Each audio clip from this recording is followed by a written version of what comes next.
హరే కృష్ణ. ఈరోజు మనం కన్నయ్య పాదాలు ఎలా వేసుకోవాలో నేర్చుకుందాం.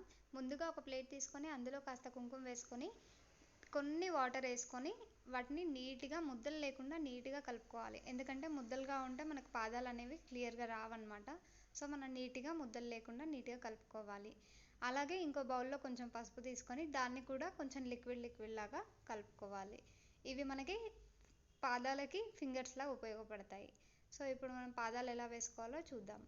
ముందుగా మన హ్యాండ్ని ఇలా ఫోల్డ్ చేసుకొని ఆ కుంకుమ దాంట్లో ముంచి మనం నేలపైన ఇలా వేసుకోవాలి. ఇలా వేసుకుంటే ఈ ఫోల్డింగ్ అనేది మనకి పాదం లాగా వస్తుందన్నమాట.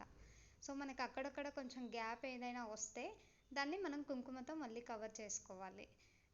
ఎక్కడైతే మనకు కొంచెం లైట్గా గ్యాప్ వస్తుందో అక్కడక్కడ మనం కుంకుమతో క్యాప్ చేసుకోవాలి. ఇలా మనం రైట్ హ్యాండ్తోని కుడి పాదాన్ని, లెఫ్ట్ హ్యాండ్తోని ఎడమ పాదాన్ని వేసుకోవచ్చు.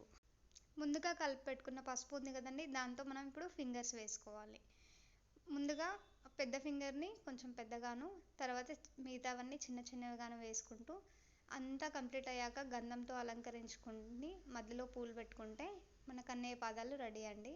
మీకు ఈ వీడియో నచ్చినట్టయితే సబ్స్క్రైబ్ చేయండి. Thank you.